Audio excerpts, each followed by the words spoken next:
Okay, so this is numerical analysis, class 1. This numerical analysis chapters belong to paper 2 of section B.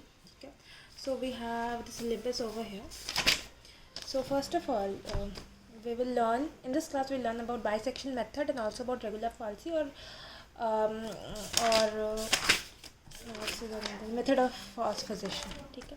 First of all, we'll come to know what is the difference between algebraic and transcendental equation. What is an algebraic equation? Algebraic equation is any equation in this form. So, what is algebraic equation? Any equation which is of this form, that is a naught x to the power n plus a1 x to the power n minus 1 plus up to so one a n equals to zero. यहाँ पे x जो है वो एक independent variable और y जो है वो एक डिपेंडेंट वेरिएबल है. तो कोई भी इक्वेशन जो इस फॉर्म का होता है उसको अलजेब्राइक इक्वेशन बोलते हैं. ट्रांसेंडेंटल इक्वेशन वो इक्वेशन होता है जिसमें हम अलजेब्राइक टर्म्स को यूज़ नहीं करते. जैसे हम ट्रिग्नोमेट्रिक इक्वेशंस हो यूज़ कर सकते हैं, हाइपरबोलिक फंक्शंस यूज़ कर सकते हैं, exponential function, logarithmic function, inverse trigonometric functions को यूज़ कर सकते हैं. इस तरह के जो इक्वेशंस को हम ट्रांसेंडेंटल इक्वेशन बोलते हैं. सबसे पहले will come about the bisection method. Bisection method में बेसिकली क्या होता है, सपोज़ ये एक कर्व है, इसका पॉइंट है ए एफ ए और ये पॉइंट है बी एफ बी.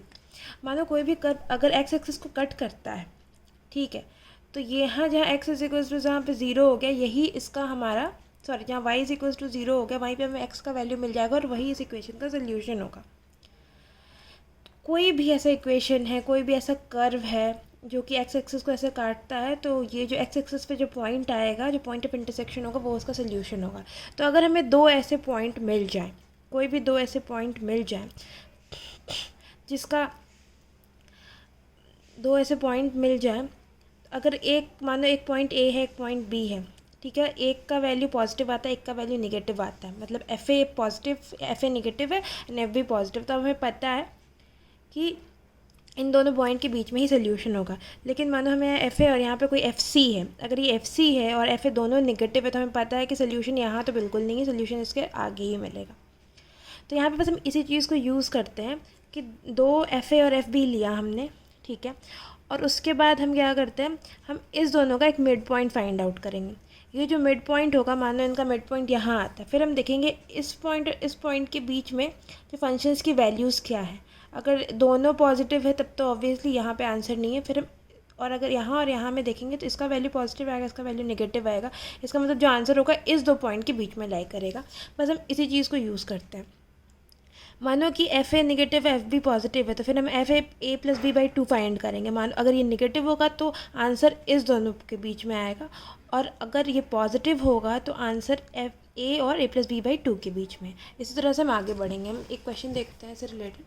ये जो क्वेश्चन हमें क्या फाइंड करना है कि रूट फाइंड करना है इस पर्टिकुलर इक्वेशन का अप टू 3 डेसिमल प्लेसेस. हमने ये इक्वेशन ले लिया. अब हमें दो पॉइंट्स चाहिए जिसमें से एक पॉजिटिव होना चाहिए और एक का एफ एक्स पॉजिटिव होना चाहिए और दूसरे का एफ एक्स निगेटिव होना चाहिए.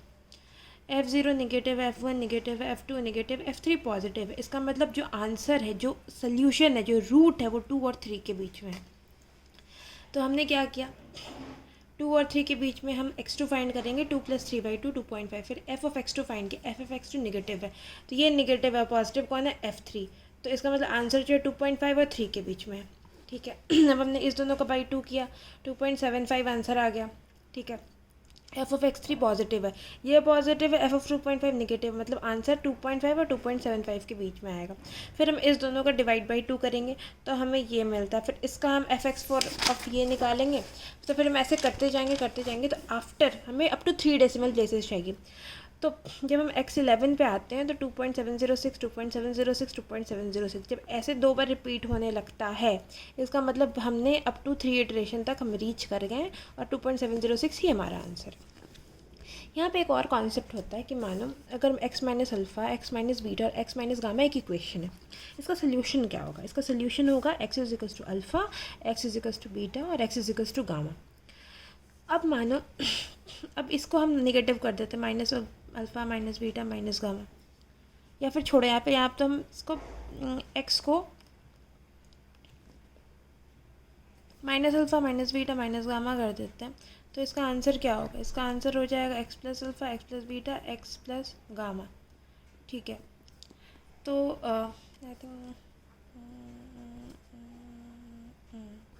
ये तो x square minus 5x plus 6 is equals to 0, ठीक है।